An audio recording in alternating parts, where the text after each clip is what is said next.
계속해서 마태복음 16장 21절부터 마지막 절인 28절까지 우리 같이 읽겠습니다.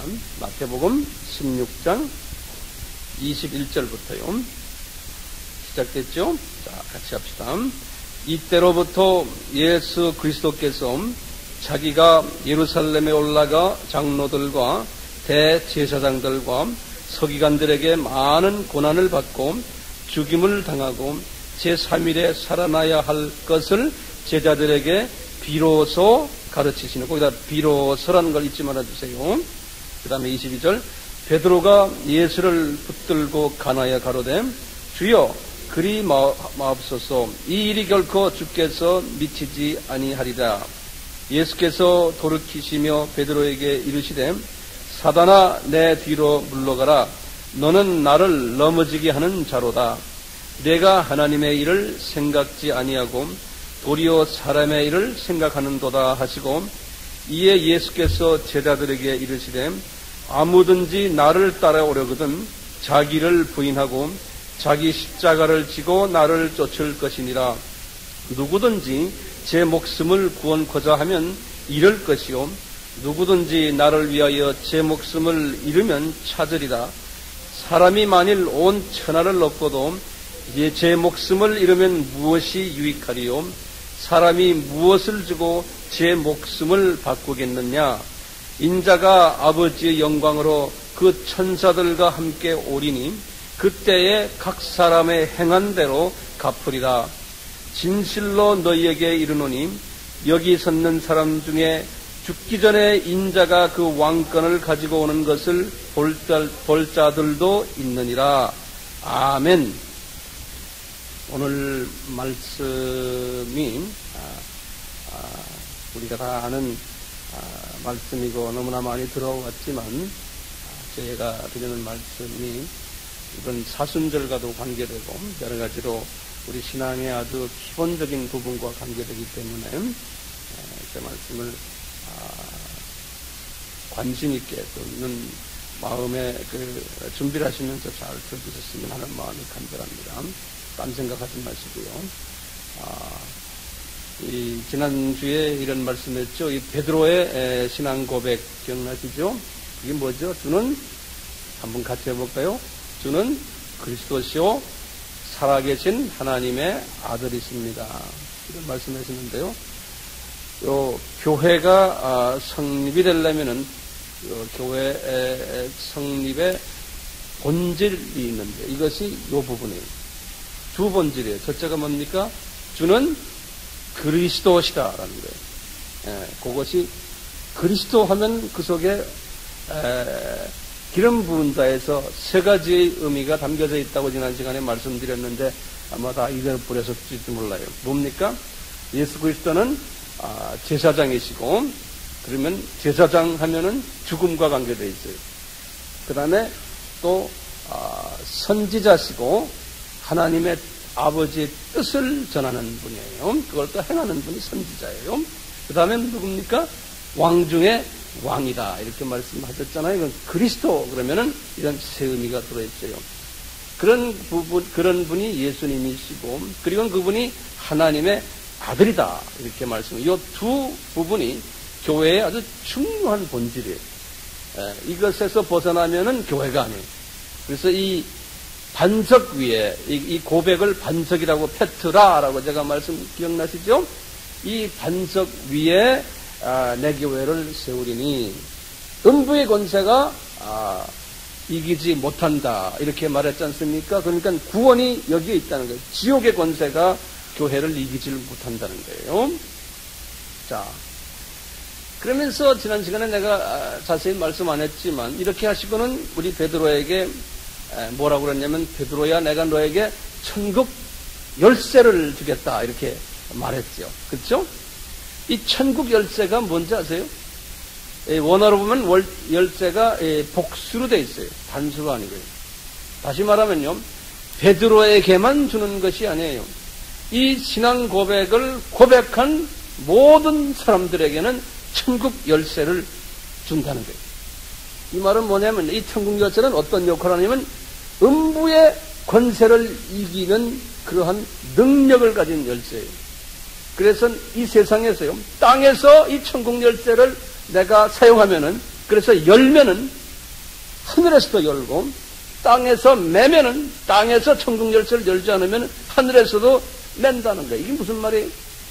우리 기독교인들이 예수의 이름을 가지고, 다시 말하면 이 고백이에요. 사도 베드로의 고백을 가지고 사람들에게 이야기해서 내가 전도를 하면은 그 사람이 하늘나라로 올라가고 하나님의 자녀가 되고, 전도 안 하면은 안 된다는 거예요. 내가 해야 된다는 거예요. 이제 베드로에게 말씀하시는 게 네가 그 열쇠를 가지고 있다는 거예요. 자, 이게 신앙 고백의 능력이에요. 자, 그런데요, 이 신앙 고백을 할 때마다 예수의 이름으로 우리가 구원을 시켜준다 이런 말은, 그게 예수의 이름이 뭐냐면 이 천국 이 베드로의 신앙 고백이에요. 그 속에 예수님의 이름이 다 들어있어요. 그리스도, 또 하나님의 아들. 그래서 예수님께서도 내 이름으로 무엇이든지 구하라 내가 시행하겠다 말씀하시고, 구원받을 만한 다른 이름을 주지 않았다라고 하면서 예수 그리스도의 이름을 이야기했어요. 자, 그런데요, 여기 좀 20절에 보면 그랬어요. 지금 여기 20절에 보면요, 여기 성경을 잠깐만 보세요.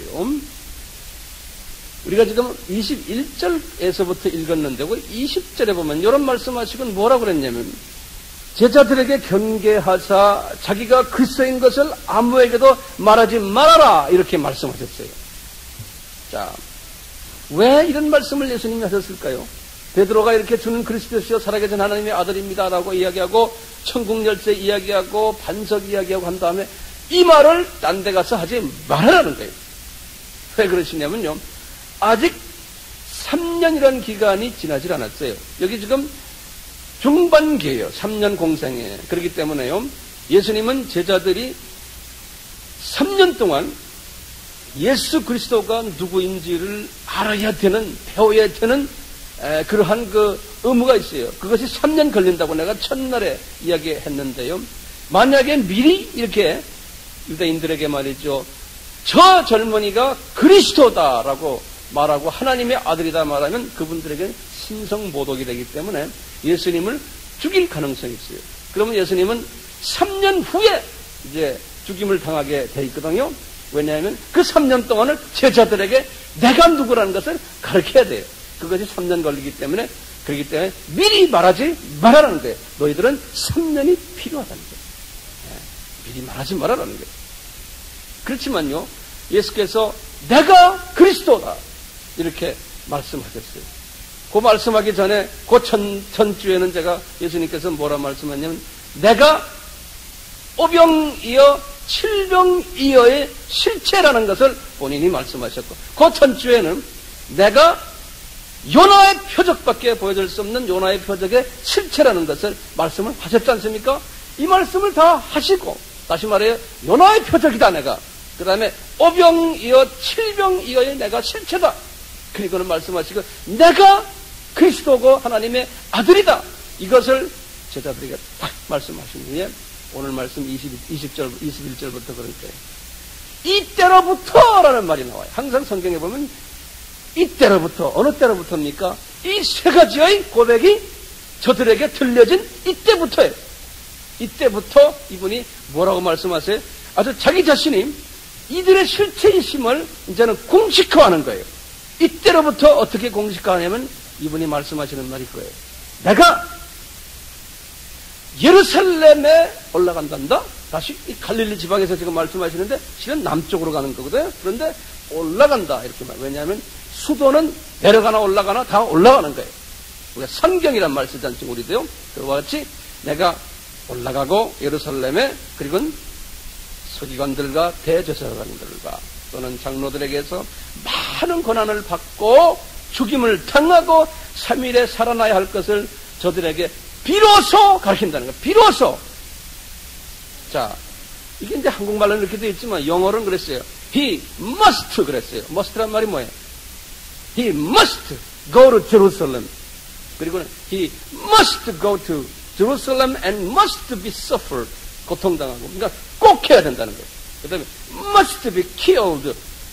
죽임을 꼭 당해야 되고 must be raised up in 3 days. 3일 만에 꼭 부활하셔야 된다는 거예요. 이건 하나님의 계획이기 때문에 그분의 계획이에요. 그렇기 때문에 꼭 성취되어야 된다는 거예요.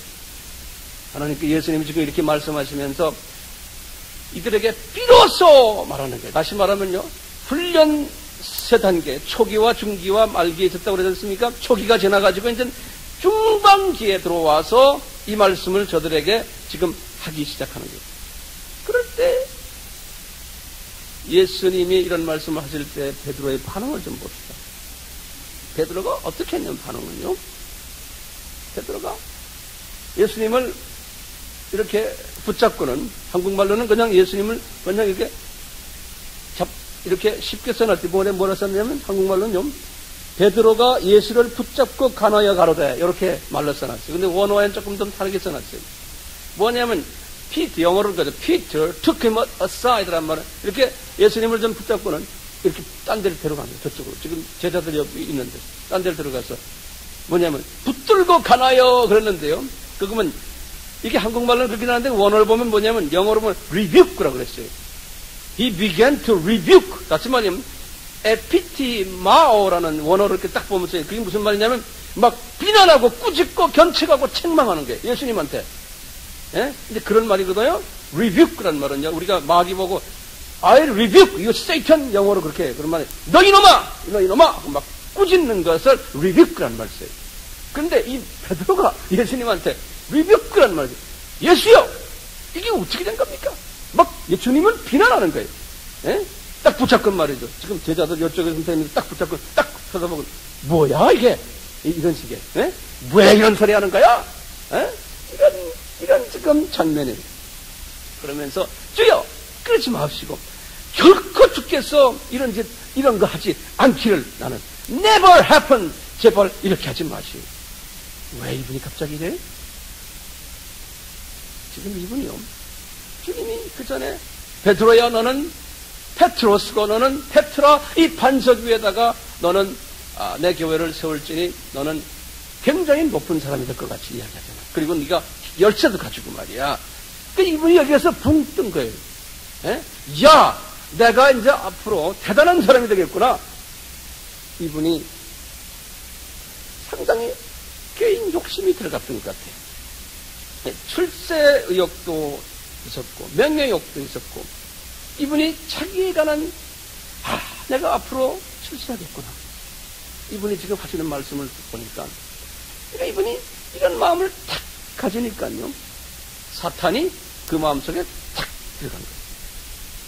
사탄이. 그래서 베드로를 뭐라고 그랬어요? 이 사탄아 내 뒤로 물러가라. 베드로가 갑자기 그렇게 복을 받았던 베드로가 말이죠. 바로 전에 갑자기 사탄으로 변질됐습니다. 왜냐하면 자기 개인 욕심과 이 자기의 명예와 자기 권력을 생각을 할 때는 사탄이 탁 들어가. 하나님이 사랑하는 사람입니다. 그러면서 여기에 지금 굉장히 중요한 이야기들이 있기 때문에 이 신학적으로도 그래요. 여러분들 이해가 안 되는 부분이 상당히 많아요. 그래서 제가 좀 쉬운 말로 표현해 주려고 그래요. 주님이 이런 말을 해요. 내가 나를 넘어지게 하는 자로다 이러는 거예요. 자, 그러면서 하시는 말씀이 내가 하나님의 일을 생각하지 않고 도리어 사람의 일을 생각하는도다 이렇게 지금 말씀하는 거예요. 자, 그럼 하나님의 일은 뭐고 사람의 일은 뭐고 또 여기 보면 어떻게 말이죠.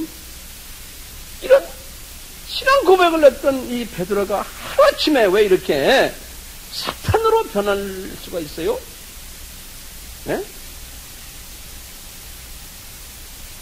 지금 말씀드렸지만 이게 자기 욕심, 출세욕, 명예욕 이런 것. 이 사탄은요 똑같아요. 하나님의 종들에게도 똑같이 이렇게 해요. 저에게도 마찬가지예요. 황 목사가 욕심이 많고 명예욕이 많고 출세욕이 많고 이러면은 내 속에도 사탄이 들어와서 이렇게 할 수 있어요.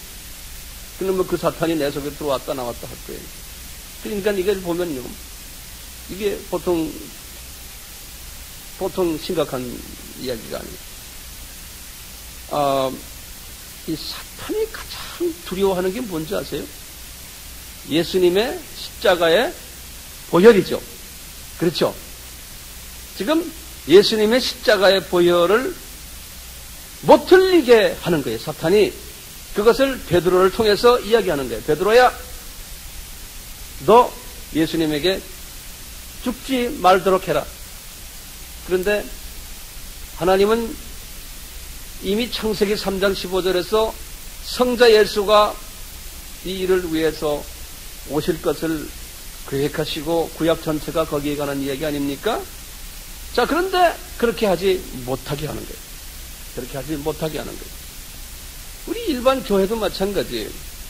교회가요, 예수 그리스도의 피에 관한 이야기를 하지 않고 보혈의 이야기는 많이 안 하고 사회나 또는 도덕이나 윤리에 관한 설교나 가르침만 계속 하다 보면은 예수 중심의 설교에서 빠져버리고 잡다한 도덕, 윤리, 사회 문제, 기타 등등의 1년 거의 대부분의 7, 80, 90%의 설교가 거기에 임하다 보면은 교인들이나 또는 목사님이 이렇게 베드로가 사탄의 영향을 받듯이 우리도 받게 돼요. 근데 왜냐하면 마귀는 우리에게 매일매일 이런 이야기만 하라는 거예요. 피의 이야기는 하지 말고 예수님에 관한 이야기는 하지 말아라는 거예요. 똑같이 여기에서 지금 베드로에게 이렇게 말씀을 하셨을 때는 하나님의 일에 대해서 이야기하지 않고 하나님의 일은 보혈의 능력을 이야기하라는 거예요. 그런데 세상 사람들의 세상의 일들에 대해서만 관심이 있게 하라는 거예요. 그게 마귀의 책략이에요. 자, 그런데 여기서 질문이 하나가 있어요. 어떻게 하나님이신데 예수님이 이렇게 네가 나를 시험하면은 내가 마음이 약해져 가지고 내가 넘어진다는 거예요. 그 넘어진다를 영어로는 스탬블링 블락이라고 그래서 실족하는 거예요. 여기 돌멩이 가다가 발에 걸려서 넘어지는 걸 스탬블링 블락이라고 그러는데요. 예수님이 그러니까 베드로야, 네가 그렇게 말하는 것은 내가 넘어질 확률이 있다는 거예요. 자, 어떻게 하나님이신데 말이에요. 예수님이 내가 넘어질 수 있다고 말할 수 있어요? 여러분들 여기에 대해서 궁금하지 않아요? 응? 인성으로. 예. 자, 잘 보세요. 제가 좀 중요한 신학적인 이론들을 지금 이렇게 쉬운 말로 지금 표현하는 거예요. 잘 들어보세요. 여러분들이 갖고 있는 평소의 질문들이에요. 우리 예수님은 하나님의 아들이죠. 그 말은 뭡니까? 신성을 가지고 계시죠. 그렇죠? 그런데 예수님은 또요, 완전한 인성을 가지고 계세요. 그래서 perfect human being, 완전한 human being, 조금이라도 마이너스가 없어요. 우리와 똑같은 human being. 그러니까 예수님의 이 양면성이 있어요. 양면성이 있어요. 자, 성경에 보면요, 예수님께서요, 우리 빌립보서 2장 6절에서 이렇게 보면 이렇게 있죠. 그분은 본래 본체 하나님이시나 그분과 동등됨을 취하지 아니하시고 자기를 비웠다 그랬어요. 영어로는 emptied himself 그랬어요. 그러니까 신성을 완전히 포기하시고, 신성을 포기하시고 사람이 되셨다는 거예요. 사람이. 그래가지고는 십자가에서 피를 흘리셨다는 거예요. 그러니까 온전한 우리와 똑같은 인간이 되셔가지고 십자가에서 죽으셨다는 거예요. 이 양면성이 있어요.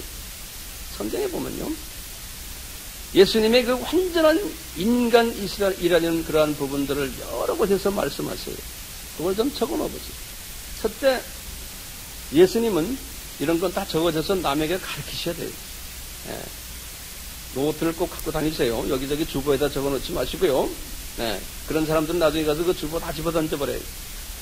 예수님은 완전한 인간의 육체를 소유하고 계셨어요. 첫째요, 그분이. 두 번째는 이분이 출생 경로를 봐도요, 마리아의 자궁에 10개월 계셨어요. 보통 인간과 똑같았어요. 예외가 있다면 성령이 잉태하신 것밖에 없어요. 그렇지만 출생 과정은, 경로는 똑같았어요. 그 다음에 세 번째는 이분이 마태복음이나 누가복음을 보면은 이분의 계보도 보면 인간의 라인에 조상들이 있어요. 그 하늘에서 낙하산타고 그냥 떨어진 분이 아니라는 거예요.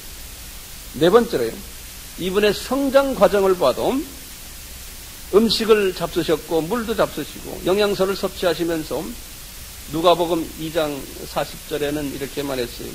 그 아기가 자라며 강하여지고 지혜가 충족하며 하나님의 은혜가 그 위에 있더라. 이렇게 몸이 우리가 자라듯이 이렇게 몸이 자라고 또 육이 강해지고 지혜가 또 생기고 공부하면 우리도 지혜가 생기지 않습니까? 이런 식으로 해서 그 다음에 모든 부분에서 우리가 자라는 것처럼 똑같이 자랐었어요. 또 이분은요, 다섯 번째 보면 배고픔도 느끼셨어요. 금식을 40일 하신 후에 배고픔을 느끼셨어요. 또는 요한복음 19장 28절에 보면 십자가상에서 예수님께서 목말라 하셨어요. 물 달라고 목말라 하셨어요. 요한복음 4장 6절에는 예수님께서 그 수가성 여인을 만나는 장면에서 내가 피곤하다 그러셨어요. 예수님이 피곤도 느끼셨어요. 그리고는 겟세마네 동산에서 기도하실 때 마태복음 26장 39절에 그 괴로움을 이렇게 표시했어요. 내 아버지여, 만일 할만하시거든 이 잔을 내게서 지나가게 하옵소서. 너무 괴로우니까요. 아버지여, 다른 방법 없어요? 이렇게 완전한 인간성을 우리에게 보여주셨어요. 그러나 나의 원대로 하지 마옵시고 아버지의 원대로 하십시오. 이렇게 하시면서 이분은 아버지의 원을 따라서 이 세상에 성육신에서 오셔서 하나님의 속성을 다 이분은 포기하시고 완전한 인간이 됐습니다. 심리적으로도 마찬가지. 지금까지는 제가 육적으로 말씀드려요. 심리적으로 우리 예수님 보면 인간과 똑같은 인간이에요. 겟세마네 동산에서 이분이 마지막 기도하시면서 뭐 했냐면 마태복음 26장 37절에 이분이 고민하고 슬퍼했다 이렇게 했어요. 고민했어요. 요한복음 15장 11절에 보면 이분이 기뻐하셨다 이런 말도 있어요. 똑같이 우리가 기뻐하는가 봐. 그 다음에 마가복음 3장 5절에는 저희 마음의 완악함을 보고는 근심하고 노하셨다 그랬어요. 똑같아. 우리의 성경가요. 어떤 때는 예수님께서 저들을 보고는 분이 여기다 분도 내시고요. 그 다음에 답답해 하시기도 하고 누가복음 12장 50절에 보면 또는 똑같이 마가복음 15장 34절에 이분이 고독을 느꼈어요. 십자가상에서 버림받음을 체험하시면서 나의 하나님 나의 하나님 어찌하여 나를 버리셨나이까. 이분이 완전한 인간이 되셔가지고 안녕 저쪽 아버지와 관계없는 사람처럼 완전히 인간이 되셔가지고 나를 왜 버리십니까? 나를 왜 버리십니까? 여기까지 내려가신 거예요. 이분의 그 고독함, 이 나사로의 죽음을 보시고는 심령이 통분해가지고요, 민망히 여기서 눈물까지 흘리시는 이런 완전한 인성. 그렇다면 사람과의 차이점이 뭐냐? 우리와 차이점이 뭐냐? 이분은 죄가 없으신 분이, 우리는 죄가 있는데 이 완전한 인간이신 거예요. 하나님께서 우리 인류 역사 속에서요, 완전한 인간을 세 분을 만들었어요. 누군지 아세요? 우리는 지금 불완전한 인간. 아담과 하와예요. 죄 짓기 전에 아담과 하와가 완전한 인간이에요. 하나님의 오리지널 작품이에요. 하나님이 원하시는 거예요. 그 다음에 예수님이 완전한 인간이에요. 아담과 하와와 예수님이. 그래서 첫 아담, 둘째 아담. 그렇지 않습니까? 근데 아담이 죄를 짓는 바람에 완전한 아담에서 벗어났어요. 이 예수님의 그 인성을 가지고 신학에서는 여러 가지로 이제 이야기하는데 그 중에 예수님의 인성을 부인했던 이단 사상들이 좀 있었어요. 과거 기독교 역사 속에서요. 특히 주전 2세기, 3세기, 4세기, 1세기 그때 보면은 그 플라토라는 그 사람 있죠. 그 다음에 아리스토텔레스라는 말을 들으셨지 않습니까? 이런 사람들의 주축이 돼가지고 뭐라고 그러냐면 예수님은 하나님이신데 신성이지만 사람과 비슷하게 보였다 이런 식으로 해요. 그래서 그것을 도케오라는 헬라 말인데요. 비슷하다. 영어로는 appears, it seems to be 이런 말이에요. 그래서 도세티즘 그래요. 도세티즘이란 도케오라는 말에서 나온 말인데요. 이런 식으로 말해서 1세기 때 기독교에 많이 퍼졌던 일이 있었어요. 그러니까 사람처럼 된 거지 진짜 사람은 아니다 이런 사상이에요. 그건 이단 사상이에요. 그러니까 우리는 지금 완전히 perfect human being이라는 거예요. 두 번째 또 기독교 초기에 일어났던 사상이 뭐냐면 아폴로 나리우스라는 사람이 만든 아폴로나리아니즘이라는 그런 이즘인데요. 예수님의 인성을 인정을 하나 부분적으로만 인성이 있다 이렇게 보는 사상이에요. 부분적으로만. 이건 나중에 주후 381년에 컨스탄티노플 공의회에서 이단으로 정죄받았어요. 그러니까 이건 부분적이 아니에요. 그렇게 보이는 게 아니고 진짜 하나님입니다. 진짜 사람이라는 거예요. 그렇게 이해해두세요. 오늘날 그 신학자들 중에서도 이 예수님의 인성에 대해서 여러 가지로 철학적으로 이해하고 그것이 약간 그 예수님의 인성을 약화시키는 사람들이 있어요. 이 독일 신학자들인데 이 카우 바르트라는 사람과 루돌프 볼트만이라는 그런 사람들이에요. 이런 사람들은 현재 신학자 중에서 자유주의와 관계되는 신학자들인데요. 이런 사람들도 인성에 대해서 조금 좀 이상야릇하게 말을 해요. 그렇지만 그건 다 틀렸어요. 자, 예수님이 이렇게 인간이시기 때문에 완전히 시험을 받으셨어요. 금식 후에. 그렇죠? 40일 금식 후에. 우리도 시험 받지요. 아까 겟세마네 동산에서 이분이 본인의 그 인간성을 보여주시고 그랬어요. 똑같아요, 지금. 시험을 지금 베드로가 예수님을 시험하죠. 베드로가. 그럴 때 사탄아 물러가라. 너는 나를 넘어지게 하는 자로다. 그렇지만 예수님이 넘어질 수 있습니까? 넘어질 수가 없어요. 하나님이시기 때문에. 그렇지만 인간이시기 때문에 넘어질 것을 본인이 걱정하는 거예요. 그렇지만 성령님이 와서 딱 잡아주니까 그분이 넘어지지 않게 돼 있어요. 그렇지만 인간적인 측면에서 보면 이분이 넘어질 확률도 자기가 있다라고 보시고 나를 넘어지게 하지 말아랍니다. 나를 넘어지게 하지 말아랍니다. 그러면서 하시는 말씀이 내가 하나님의 일을 생각지 아니하고 도리어 사람의 일을 생각하는도다. 그럴 때 하나님의 일, 그게 영어로는 God's interest 그랬어요. 하나님의 일에 네가 지금 생각하지 않고 이 베드로야 너는 지금 사람의 일에 관심이 있구나 그러는 거예요. 하나님의 일은 뭡니까? 요나의 표적이에요.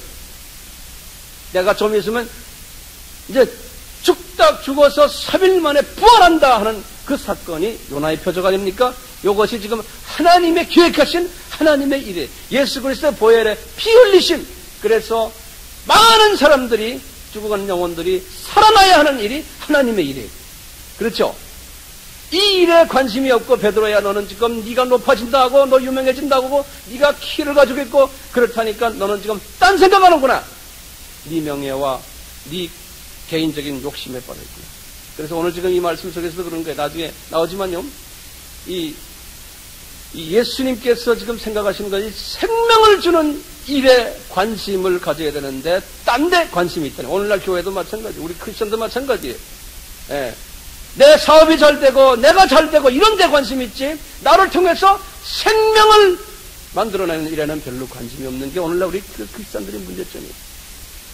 예수님께서 이 말씀과 똑같은 말로 요한복음에는 하늘의 밀알이라는 말씀을 했어요. 하늘의 밀이 땅에 떨어져 죽지 아니하면 하늘의 밀 그대로 죽으면 하늘 열매 맺는다 이런 말씀을 쭉 하시면서요. 이 말씀 속에서도 똑같이 그래요. 뭐냐면요. 이 예수님께서 내가 죽어야 된다는 거예요. 예수님께서 지금 말씀을 내가 죽어야 된다. 미랄이 죽어야 된다는 거예요. 그래야지만 사람들이 살아난다는 거예요. 이것이 하나님의 생명의 원칙이에요. 제가 오늘 말씀드리는 포인트는 지금 여기에 있어요.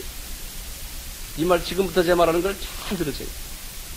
베드로는 이 원칙에서 딴 원칙을 가지고 있어요. 마귀는요. 이 자연의 원칙은 미랄은 보세요. 밀을 딱 보면 뭐가 있습니까? 거기에 씨눈이 있고 단백질이 있어요. 이 단백질 부분이 죽어야지만 그 씨눈에서 생명을 얻으면서 밀이 돼요. 동물도 마찬가지예요.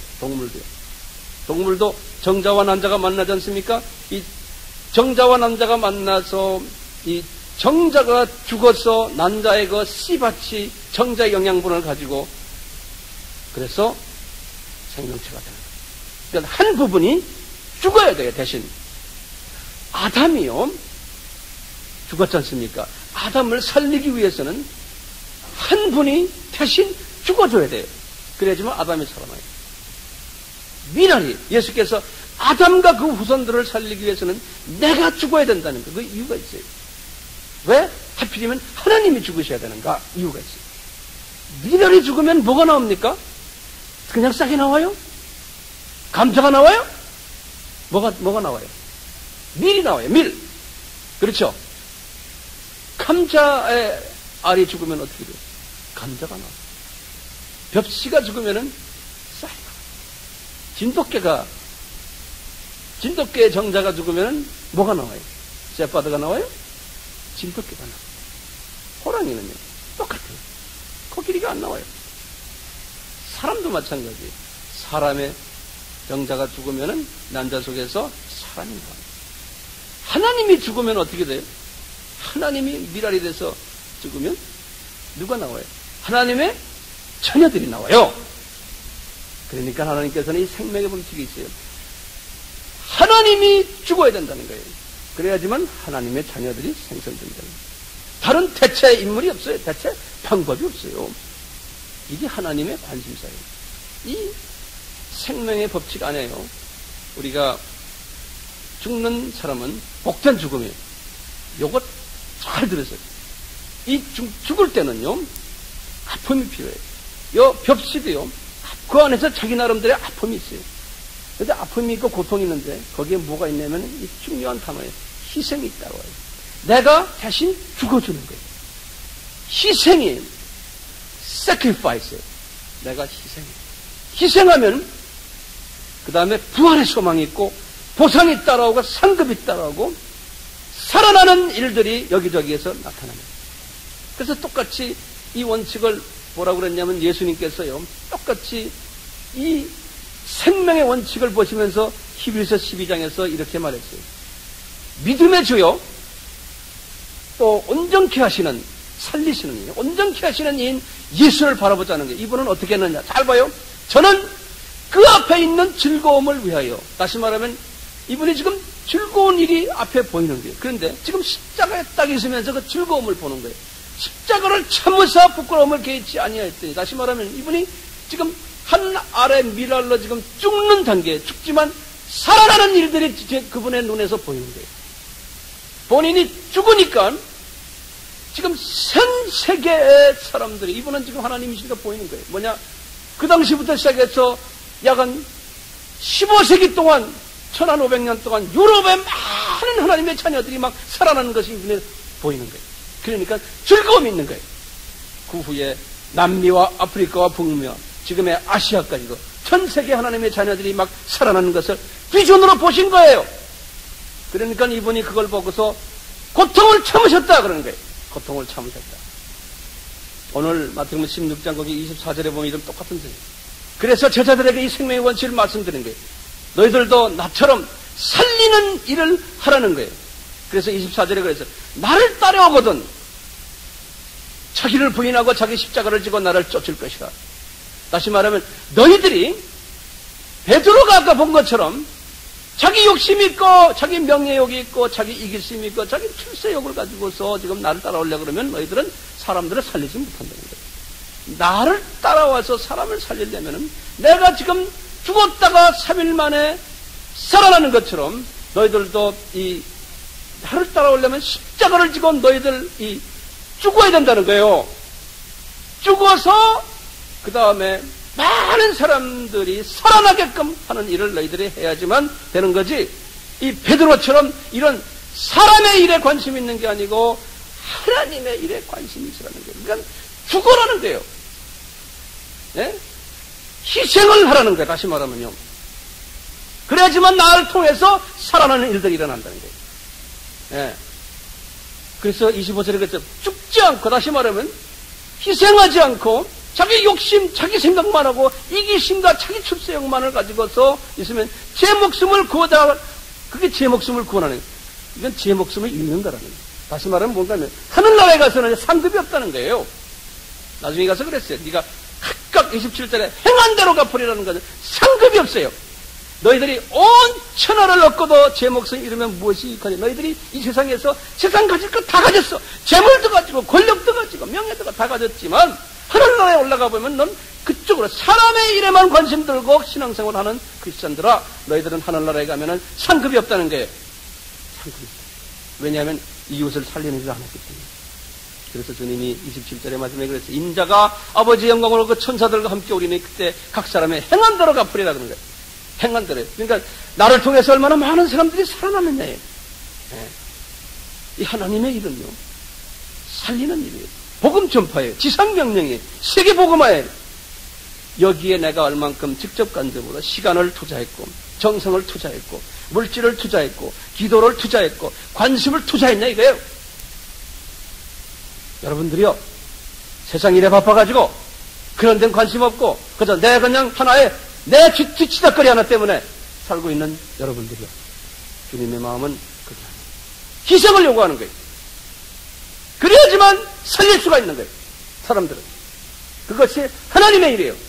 그런데 하나님의 사람들은 약간 90%가 뭐냐면 세상의 일에 관심이 있어요. 오늘날 자본주의 하에서 크리스천들의 문제점이 여기 있어요. 희생을 싫어해요. 거기 마지막 때에 일어날 징조라고 분명히 사도 바울은 말씀했어요. 자기 이익만을 추구해요. 자기의 사랑, 자기 중심주의, 개인주의, 편안히 그냥 나만 쉽게 편하게 가지려고 모든 것이다. 문명의 이기 때문에 특히 그래요. 이제는 움직이고 게을러져 버렸어요. 텔레비나 이메일 앞에 앉아서 쉽게 모든 걸 가지려고 만들고 희생을 안 하려고 그래요. 하나님을 섬겨도 나와 무슨 이해관계가 있냐? 그걸 가지고 하나님을 섬겨요. 그러니까요, 이런 사고를 가진 사람이 누군가 아닌가를 딱 보면 뭘 볼 수 있냐면 저 사람이 경쟁심이 있느냐, 질투하느냐, 미움이 있느냐, 다툼이 있느냐, 그걸 보면 자기 중심인 사람은 모든 사람들과 그런 짓을 해요. 깔려있는 게 뭐냐면은 내 중심이야! 그게 오늘날 교회와 기독교인들의 문제점이에요. 그러다 보니까요, 전부 내 중심이야. 우리 베드로처럼 자기 출세, 자기 이익, 자기 관심사에 나의 어떤 그 자존심을 건드려놓으면 난리가 납니다. 그러니까 현대인들은 다 외로워요. 진정한 친구가 없어요. 나 홀로요. 오늘날 교회는요, 이런 사람들을 충족시키려고요, 온갖 힘을 다 다해요. 나의 인터레스트를, 나의 요구를 충족시키기 위해서 교회는 그분들을 충족시키기 위해서 모든 프로그램을 그렇게 만들고 설교도 그런 식으로 하고 희생을 요구하는 이야기 안 해요. 그러니까 교인이 많이 모여요. 편해요. 희생을 요구하면 사람들이 오질 않아요. 사람의 일에 더 관심이 많아요. 우리 주님은 이 이웃을 살리는 일에 관심을 많이 가진 사람들 귀히 여기시겠다. 오늘 말씀도 마찬가지로 행한 대로 갚겠다. 예수님께서는 이 희생을 몸소 우리에게 가르쳐 주면서 이렇게 하라고 그랬어요. 우리 잘 아는 빌립보서 2장 7절부터 보면 예수님의 그 희생의 모본이 있어요. 왜냐하면 너희들 이렇게 하라는 거. 그래서 내가 몸소 보여주겠다는 거. 이분이 말씀, 내가 본래 하나님이지만 내 자신을 비워서 종처럼 돼가지고 사람이 되어서 죽기까지 자기 자신을 낮추고 나중에 십자가에서 내가 희생했잖아요. 그것 때문에 수없는 사람들이 생명을 하지 않았느냐? 똑같이 너희들도 그렇게 하라는 거예요. 그러면서 빌립보서 9장 2장 9절에 그랬지 않습니까? 하나님이 그렇기 때문에 예수를 지극히 높여서 모든 이름 위에 뛰어난 이름을 주셨다는 계급을 하나님을 높이셨어요. 이분이 보다 높으신 분이지만 그것을 우리에게 가르쳐주는 거예요. 이분이 완전한 사람이었는데 이렇게 희생을 했기 때문에, 그분을 그래서 많은 사람들이 살아났기 때문에 이제 사람들이 모두가 하늘나라에 가서 나의 주여 하면서 말이죠, 그분 앞에 무릎을 꿇고 그러면서 그분을 찬양했다는 거예요. 그러면서 하나님께 영광을 돌렸다는 거예요. 이 말씀을 우리에게 왜 가르쳐 주십니까? 우리 한빛교회 교인들이요, 주 안에서 지극히 높아지시길 원하십니까? 나중에 하늘나라에 가세요? 높아지기 원해요? 그러면 희생하세요. 왜 희생합니까? 내 이웃이 내가 희생함으로 더 잘 되게끔 하기 위해서요. 나의 만족이 아니에요. 내 이웃의 만족을 위해서 희생하세요. 내가 아무리 말해도요, 그렇게 하면 안 할 사람들이 더 많을 것 같아요. 왜냐하면 전체 현대 교회의 분위기가 다 그래요. 이거는 마귀가 지금 오늘날 교인들을 붙잡고 있는 강한 무기가 이거예요. 희생 안 하려고 하면 못하게 하는. 하늘나라에 올라가서 많은 사람이 우리 한빛교회 교인들 앞에서 당신 높은 분이군요 하고 무릎을 꿇는 그런 일들을 원하세요? 아멘? 그러시려면 희생하세요.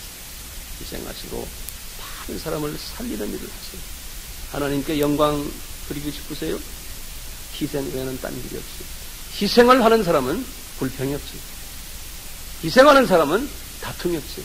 왜냐하면 내가 죽었는데 뭐 말이 많아요?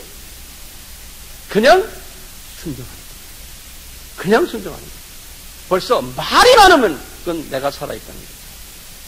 교회 안에서도 그런 사람들 때문에 머리가 아파요. 살아있기 때문에. 자녀를 가진 여러분들이요, 우리 자녀들이 그렇게 하나님 앞에서 지극히 높은 사람이 되기를 원하세요? 그러려면 우리가 몸소 그러한 희생의 모습을 자녀들에게 보여줘야 돼요. 그러면 우리 자녀들이 그렇게 따라와요. 우리 자녀들이 그러한 복을 받아요. 우리 자녀들의 이름 앞에 많은 사람들이 무릎 꿇는 것을 원하세요? 내가 그렇게 하세요. 본을 보여주세요. 그럼 우리 자녀들이 그러한 복을 받게 돼요. 하늘의 미랄이 떨어져서 죽지 않으면, 희생하지 않으면 밀이 나올 수가 없어요. 이건 하나님의 생명의 법칙입니다. 저도 마찬가지입니다. 이 아미 방송을 통해서 또 우리 한빛교회를 통해서 많은 생명들이 살아나야 돼요. 한국만이 아니고 전 아시아 지역에. 그러려면 누가 죽어야 돼요? 제가 죽어야 돼요. 우선 제가 죽어야 돼요. 제가 희생해야 돼요. 그래서 주 앞에서 저는 주님, 내 목숨 다 바쳤습니다. 저를 이 일을 위해서 데려가시려면 데려가시고, 살리시려면 살리시고, 제 목숨 제 것이 아닙니다. 저는 포기했어요. 그리고 제가 있는 것 필요하시면 다 쓰십시오. 그리고 주님, 베드로처럼 제가 세상 일에 관심 두지 않게, 명예나 또는 어떤 그러한 세상 일에 관심 두지 않게 주님 저를 붙잡아 주세요. 여러분들이 저희 동력자니까 황 목사가 그런 사람 되지 않도록, 베드로도 그랬으니까 저도 그럴 가능성이 많아요. 그렇지만 여러분들이 기도해 주시고 중보해 주시면 제가 그런 사람이 되지 않을 수 있잖아요. 저를 위해서 기도해 주시고, 또 여러분들도 마찬가지로 서로를 위해서 기도해 주시면서 정말 천국에 가서 귀함을 받는, 존귀함을 받는 우리 모두가 되기를 우리 모두가 바라는 거 아니에요? 그런데 주님을 섬기는 많은 분들이 그렇지 못하다고 사도 바울은 말하고 있어요. 주님을 섬겨왔지만 이 세상에 관심을 두고 이 세상에 눈이 가 있기 때문에 희생을 한다고 했지만 그렇지 못했다. 아까 제가 말씀드렸지만 희생하는 사람들이요, 자기가 죽어있기 때문에. 우리 예수님도 자기를 핍박하고 자기를 마음 아프게 하는 사람들에서 대꾸를 하지 않았죠. 그대로 놔뒀죠. 왜 그래요? 희생을 하면은 부활과 살아난 역사들이 눈에 보이기 때문에 그걸 가지고 왔다 붙다 하지 않아요. 와타부타가 심한 사람은 죽은 사람이 아닙니다. 교회를 위하는 것이 아니고 자기를 위하는 그런 거 없이 우리는 항상 주여 저는 죽겠습니다. 그러시고 죽을 때 나에게 산급이 확 착사해요. 죽는 사람이 피스메이커예요. 공동체 안에서는. 그렇죠? 네? 죽는 사람이 화평케 하는 거예요. 화평케 할 때 하나님의 아들이라 칭함을 받는다고 했죠. 그럴 때 계급이 올라가요. 그러니까 우리가 모두 다 이렇게 인생 끝날 때 주님 앞에 가보니까 엄청난 높은 계급에 있는 자신을 바라볼 수 있는 그러한 복된 자리 되면 얼마나 좋겠습니까? 제 소원은 그거예요. 그래서 하늘나라에 올라가서 우리 모두가 황용현 목사님과 같이 주님을 섬겼다면 이런 복을 받았구나. 그런 말을 들으면 제가 얼마나 자랑스럽겠어요? 저는 그런 말 듣고 싶어요. 이 세상에 있을 때는 그런 말 안 들어도 괜찮아요. 그렇지만 그런 말을 듣을 수 있게끔 우리 모두가 노력을 하고요. 또 그렇게 될 거예요. 그렇게 될 거예요. 아주 부족하지만 저를 그냥 따라만 오세요. 네? 아멘 했어. 그냥 따라만 오세요. 네. 내가 죽으면 내 남편이 살아나고, 내가 죽으면 자녀들이 살아나고, 또 내가 죽으면 이 세상 사람들이 살아나고. 죽는다는 것은 상당히 넓은 범위가 넓어요. 물질 봉사하는 것도 남아서 봉사를 하면은 남은 돈은 그건 아니에요. 짜투리 돈이에요. 그건 죽은 게 아니에요. 물질 봉사도 내가 없지만 주여 밥 한 끼를 굶고 내가 주님 앞에 바치겠습니다. 이런 마음으로 희생해야 돼요. 주님은 과부의 동전 한 명을 더 보배스럽게 생각하는 것처럼. 그래서 내가 이 서양나라에 오래 살다 보니 서양나라에서는 선교기금 어디 보낸다 뭐 한다면 이 사람들은 남은 돈을 보내질 않아요. 꼭 희생을 해요. 햄버거에 가서 애들에게도 가르치고 우리 주일학교도 마찬가지로 그렇게 해야 되겠어요. 햄버거 안 먹고 한 끼 두 끼 굶고 그 남은 그 돈을 가져와요. 예, 그 연습을 시켜요. 어머니들이야 자녀들에게 그걸 시키셔야 돼요. 예, 남은 돈 그냥 이렇게 정적이 주는 게 아니에요. 그래서 그렇게 하는 사람들은 보면 자기 삶은 화려하지가 않아요. 그런데 주님의 일에는 화려하게 쓰는 사람들이 많아요. 우리 교회에도 그런 분들이 여러 있어요. 그래서 참 감사해요. 그런 분들이 희생하는 거예요. 우리가 그런 사람들 봅시다. 네? 그게 복 있는 사람이에요. 여기서 이 세상에서 돈이 많고 적고 뭐 좀 건강하고 덜 건강 이게 무슨 복이에요? 아니에요. 이 세상에서 그런 것들 시험을 줄 때는 하나님이 특별한 뜻이 있었어요. 되게 보면 저 세상에서 돈을 많이 버는, 다시 말하면 돈 번다는 말은 좀 이상하지만 저 세상에서 귀히 쓰임을 받기 위해서 이 세상에 사는 동안에 하나님이 물질의 어려움도 주시고 또는 몸의 어려움도 주시고 마음의 어려움도 주세요. 그것은 당연히 주세요. 그거 없이 가는 사람은 교만하죠. 그것은 당연히 있는 거예요. 당연히. 그런 부분에 대해서 마음 뺏기지 마시고 하나님께서 때가 되면 그걸 다 걷어주시니까요. 아까 우리 찬송 불렀던 147장 주 달려 죽은 십자가 이 말씀을 이렇게 보시면요. 그대로 주님의 그 희생이 우리에게 모본으로 보여주시고 그 희생이 우리에게 요구되는 거예요. 우리에게 요구돼요. 문제는 요 희생의 삶을 하느냐 안 하느냐에 따라서 보배로운 사람인가 아닌가가 결정이에요. 주님의 눈에서. 그 희생을 하는 사람들은 이런 찬송을 부르면 벌써 가슴이 뜨거워지고 깊은 성령님의 그 기름 부으심이 나에게 임하는 걸 우리가 볼 수 있어요. 네? 이런 감격이 있어야죠. 주 달려 죽은 십자가 이거 희생이에요. 희생. 우리가 우리를 살리시려고 이렇게 희생하신 주님 십자가에 세상에 속한 욕심은 헛된 줄 알고 버리네. 지금 이렇게 찬양을 하면서요, 저희 이 미국에는요, 이 많은 은혜스러운 교회들, 특히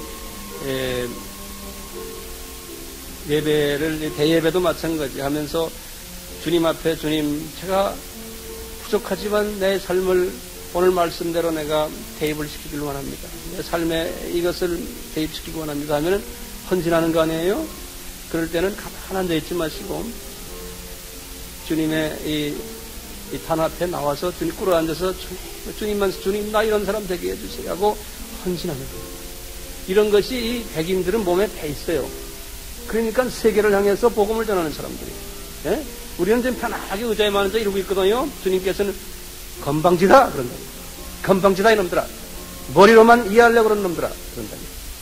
그냥 딱 나와서 손 들고 주님 하고 나오세요. 그 겸손해져야 돼. 겸손해져야 돼. 주여 완전 꿇어 앉아요.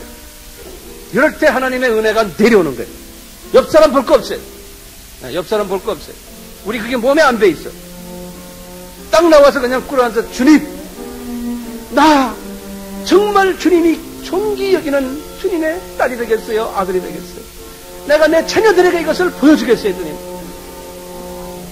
겸손하게.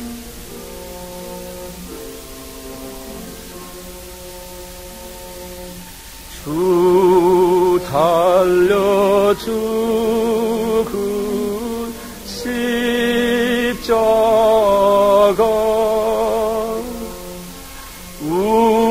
우리가 생각할 때에 세상에 속한 욕심은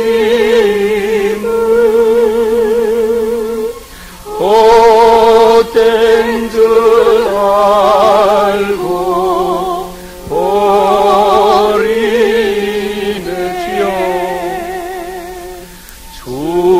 죽으신 구주 밖에는 사랑을 말게 하소서.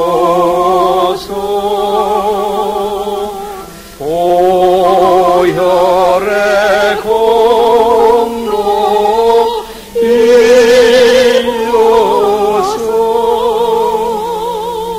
교만한 마음을 특별히 이번에 사순절 기간 동안에는 주님과 깊은 희생의 이슈를 가지고 대화하시길 바랍니다. 주님과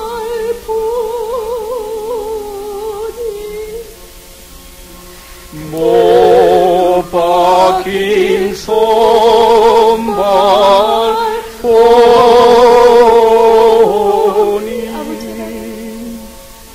큰 자비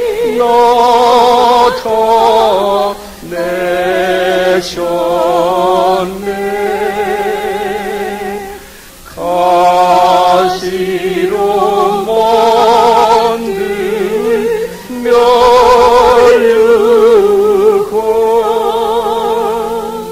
우리를 위해 쓰셨네. 우리가 목요일날 아침 10시 반에 중보기도 모임이 있다면 만사를 제쳐놓고 희생하시는 거예요. 주여 저의 조그만 믿음을 받으시옵소서. 제가 딴 일에 바쁘지만 이 일에 주님을 위해서 제가 헌신하기를 소원합니다. 주여 내가 누가 목사님이 오라고 그래서 가는 것도 아니고 주님과 나와의 관계 속에서 주여 죽어가는 영혼들을 위해서 내 부족하지만 가서 한번 외치겠습니다. 주여 저를 받아주세요. 이러한 마음으로 오셔야 되는 거예요. 이러한 마음으로. 누가 뭐라 그러니까 사람을 보지 마시고 주님만. 그럴 때 주님의 은혜가 나에게 넘쳐와요.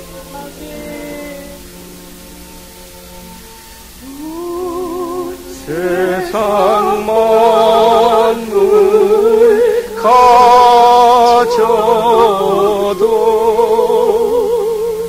주의 못 갚겠네.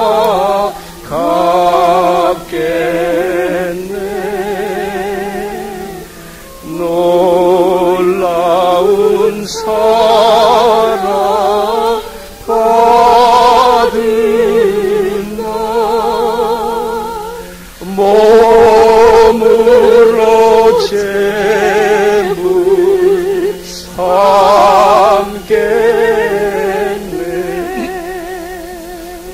온 세상 만물 가져도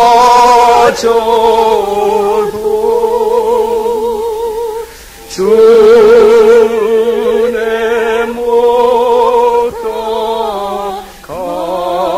갚겠네. 놀라운 사랑 받은 몸으로 재물 삼겠네.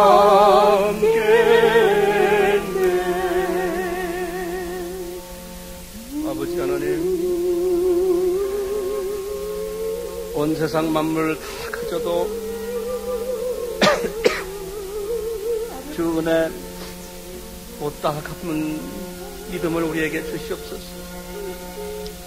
주님의 놀라운 사랑을 체험하게 하시고 그 사랑이 과연 엄청난, 내가 생각할 수 없는 엄청난 사랑임을, 이 세상이 아무리 좋아도, 이 세상에서 돈을 아무리 벌고, 이 세상에서 아무리 좋은 직장을 가지고 좋은 삶을 살아도 고작해야 세계 여행 몇 번 다니면 아무것도 아니고, 고작해야 하루 10끼 먹어도 될 것도 아니고, 주여 이 세상에 우리가 아무것도 없음을 우리가 고백하게 해주시옵소서. 주여 우리는 하늘나라에 가서 주님을 바라보며 주님과 영원히 주님의 백성들과 영원히 살 그것을 소망하며, 또 그렇지 못한 사람들, 소망이 없는 사람들에게 그 생명을 나눠주는 일을 해야 되는 사명을 받았는데, 우리의 눈이 이 세상에 가 있고, 이 세상에 내 마음이 다 뺏겨 있고, 이 세상에 내 신경이 다 뺏겨 있고, 관심이 다 뺏겨 있는 이 어리석은 자들, 오 성령님이시여, 성령님이시여, 이 세상에 가 있기에 내 눈에 맞지 않으면 다투고, 내 눈에 맞지 않고 내 마음에 차지 않으면 불안해하고, 오 성령님이시여, 주님께서 그러지 말아라고 부탁을 했는데 눈을 높이 떠라, 눈을 높이 떠라. 우리가 사순절을 생각하면서 우리 주님이 우리에게 눈을 높이 떠라, 하나의 미랄이 되어라, 그래야지만 많은 사람들이 살아난다고 하신 이 말씀 우리가 잊지 않게 해주시옵소서.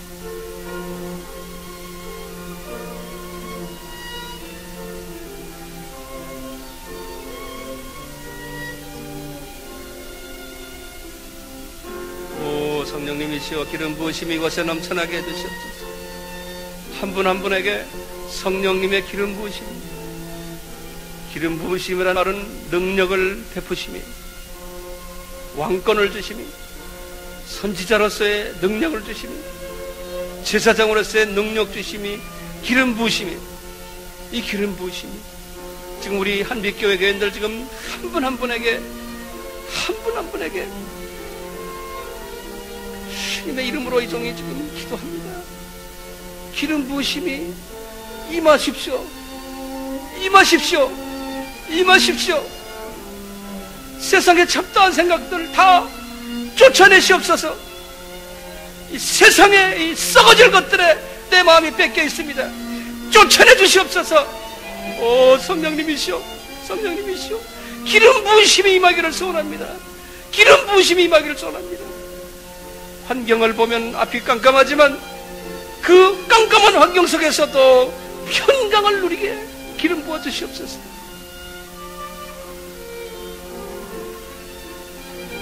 지금 이 시간은 예수 그리스도의 무한하신 은혜와 하나님 아버지의 극진하신 사랑하심과 성령님의 기름 부으심이 우리 모두에게만이 아니고 주님의 모든 백성들에게 지금부터 영원히 함께 하시기를 예수 그리스도의 이름으로 축원하옵나이다. 아멘. 계속 주님과 대화하세요. 하늘 보좌를 올려다보시고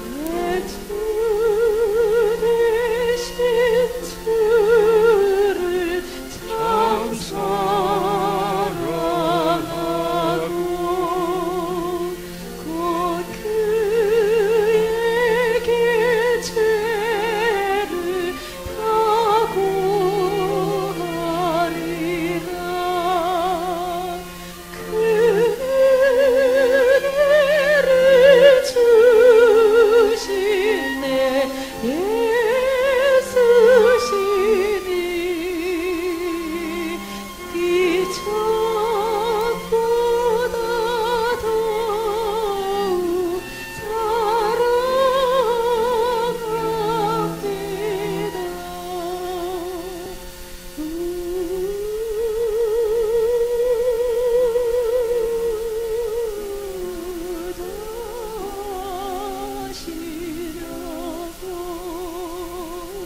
저 십자가 고난 당하셨도다.